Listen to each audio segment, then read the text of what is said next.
Good morning friends. जैसा कि पहले हम लोगों ने एडजॉर्प्शन के बारे में पढ़ चुके हैं और एडजॉर्प्शन के टाइप्स हो गए प्लस जो भी फैक्टर्स उसको अफेक्ट करते हैं, टाटा फैक्टर्स के साथ साथ क्या क्या अप्लीकेशंस हैं एडजॉर्प्शन के, वो सब हम लोगों ने देख चुके हैं। इस क्लास में हम लोग पढ़ेंगे फ्रेंडलिच एडजॉर्प्शन आइसोथर्म के बारे में।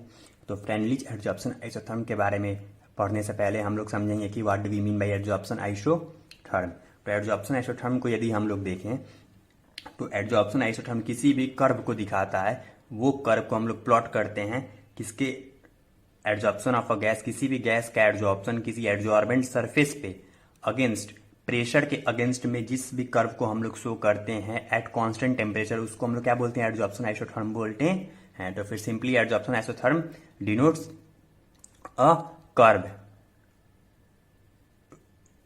in which the adsorption of a gas on an adsorbent surface against the pressure at constant temperature is represented. That curve is known as adsorption isotherm. Adsorption isotherm को हम लोग दो form में denote कर सकते हैं। The first is in the form of equation and the second is in the form of plot या curve.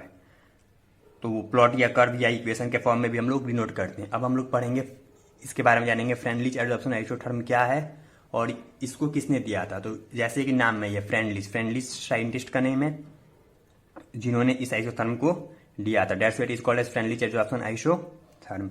ये केवल नाम इसका देखने में बहुत बड़ा है but it is very easy. हम लोग का ये क्लास 10 वाले कॉन्सेप्ट पे आसानी से हम लोग इसके बारे में समझेंगे। ओके, क्लास 10 के बेसिस पे। ओके दोस्तों, अभी ये धीरे धीरे हम लोग वहां पर जाएंगे। ओके, तो फिर फ्रेंडलिच एडजॉर्प्शन आइसोथर्म क्या है? ये एक इंपेरिकल रिलेशनशिप है। इंपेरिकल रिलेशनशिप मीन्स वैसे रिलेशनशिप को हम लोग इंपेरिकल रिलेशनशिप बोलते हैं जिसको कि हमने कोई भी लैबोरेटरी में एक्सपेरिमेंट परफॉर्म किया और उसके बेसिस पे हमने कोई इक्वेशन बना दिया।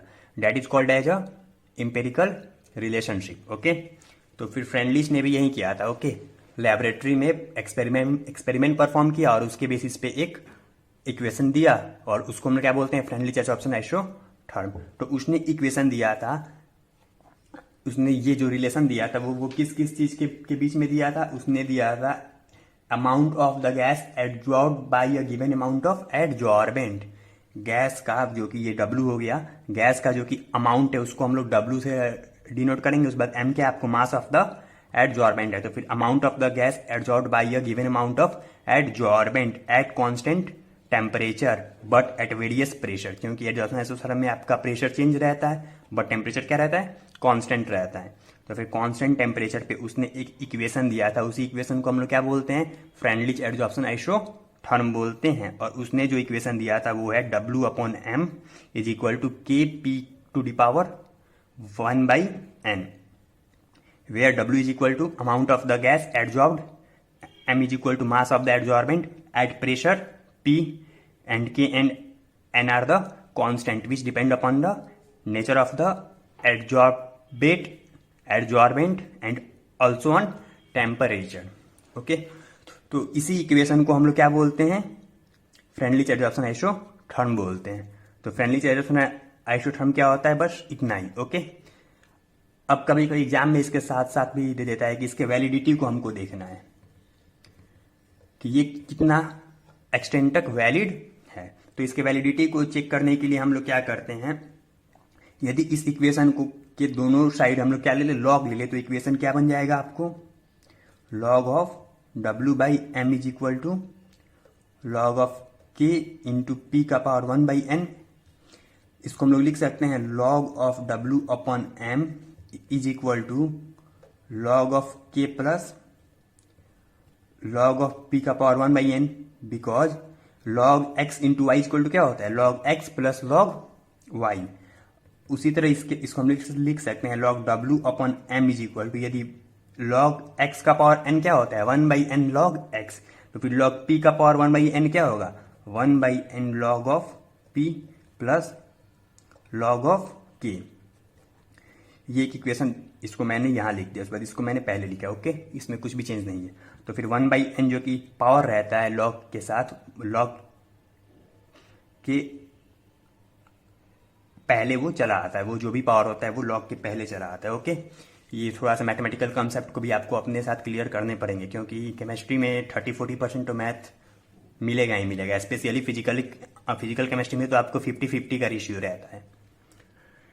तो ये हो गया आपका फ्रेंडलिच एडजॉर्प्शन आइसोथर्म। तो इसके बेसिस पे दोनों बगल हम लोग लॉग लिए, लॉग लेकर ये हम लोगों ने एक और इक्वेशन को डिराइव किया। ओके, अब इस इक्वेशन को हम लोग देखें तो हम लोगों ने क्लास 10 में एक ही इक्वेशन पढ़ा था। उस इक्वेशन का नाम उस इक्वेशन को हम लोग लिखते हैं y is equal to M x plus 3। ये क्लास 9th में भी था। ओके, तो यदि हम लोग इस इक्वेशन को इसके साथ कंपेयर करें तो y हो गया ये, m हो गया ये, x हो गया ये और c हो गया ये। ओके, तो फिर y is equal to M x plus 3 एक वैसा इक्वेशन है जो कि हम लोग को दिखाता है कि जो कि आपका ये स्लोप क्या है, हमेशा वो स्ट्रेट लाइन ही होता है। इसीलिए हम लोग इसको क्या बोलते हैं, it is an equation of a straight line का इक्वेशन। यदि हमसे कोई पूछता है क्या होता है तो हम लोग सिंपली बोलते हैं y is equal to M x plus C.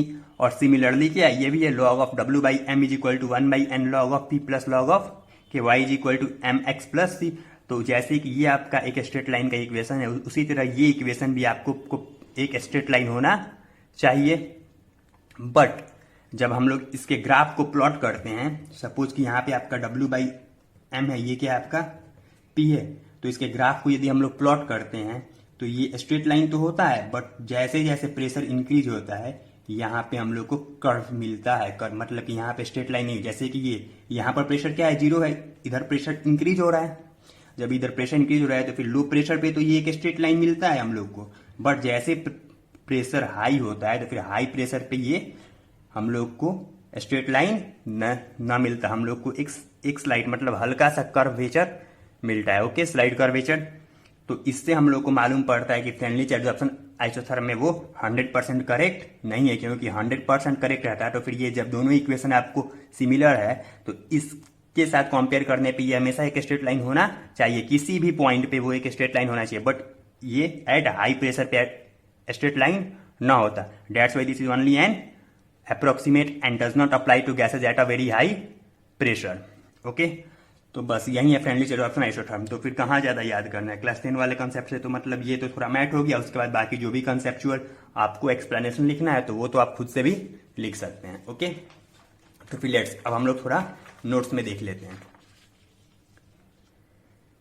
Freundlich adsorption isotherm, जैसा कि मैंने बताया फ्रेंडलिच ने दिया है इंपेरिकल रिलेशनशिप है। इंपेरिकल मतलब कि लैबोरेटरी में उसे परफॉर्म करके एक्सपेरिमेंट दिया गया है, उसके बाद एक इक्वेशन बनाया गया in the form of mathematical equation के फॉर्म में between the amount of gas adsorb, जो भी गैस एडजॉर्ब होता है by a given amount of adsorbent के द्वारा। अब एडजॉर्प्शन होगा तो फिर एडजॉर्बेंट पे ही ना जाके रुकेगा। तो ये लाइन तो आपको हमेशा याद रहना चाहिए, between the amount of a gas adsorb by a given amount of adsorbent. अब हमको मालूम है कि एडजॉर्प्शन आइसोथर्म है तो फिर टेम्परेचर क्या होगा, एट कांस्टेंट टेम्परेचर होगा, लेकिन प्रेशर क्या होता है, चेंज होता है। तो at various pressure and at a constant temperature. Okay, इसीलिए हम लोग फ्रेंडलिच एडजॉर्प्शन आइसोथर्म को हम लोग कैसे लिखते हैं, w by M is equal to KP raise to the power 1 by N.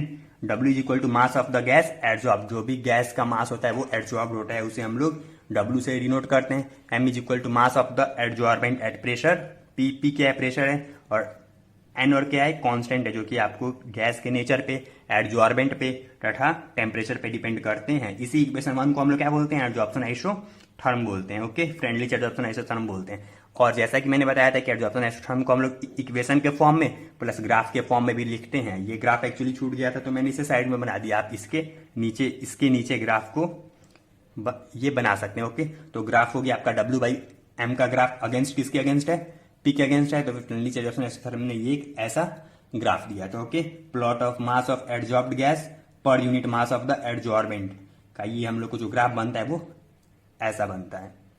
यदि हम लोग वैलिडिटी देखें फ्रेंडलिच एडजॉर्प्शन आइसोथर्म का तो फिर दोनों बगल जैसे कि लॉग ले लिए, log w by M is equal to log K into P का पावर 1 बाई एन। तो फिर लॉग एक्स वाई क्या होता है, यहाँ पे मैंने फॉर्मूले लिख दिए। ओके, लॉग एक्स वाई होता है आपको log x plus log y, और उसी तरह लॉग एक्स का पावर एन रहे तो क्या होता है N into log x.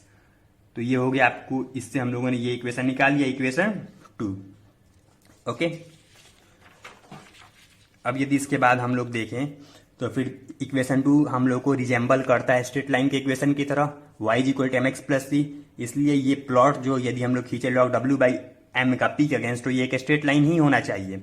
But ऐसा पाया जाता है कि ये जो प्लॉट होता है वो स्ट्रेट लाइन होता है, बट ये केवल लो प्रेशर पे आपको स्ट्रेट लाइन होता है, but at very high pressure हम लोग को कर्वेचर प्राप्त होता है. That's why Freundlich adsorption isotherm is an approximate and does not apply to adsorption of gases at a very high pressure.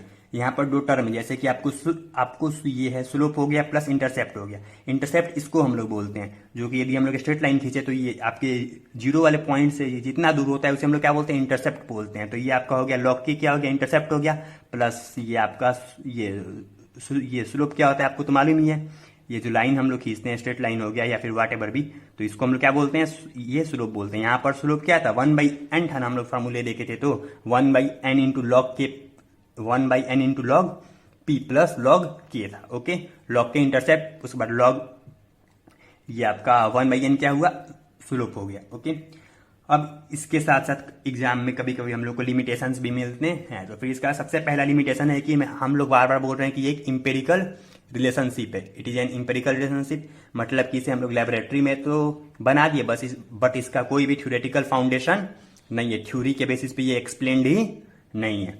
This isotherm is valid only over a certain range of pressure, plus ये certain range of pressure पे ही काम करता है. यहां से यहां तक pressure पे काम करेगा, बट इसके बाद यदि हम लोग प्रेशर को इंक्रीज कर रहे हैं तो फिर ये काम नहीं करता है.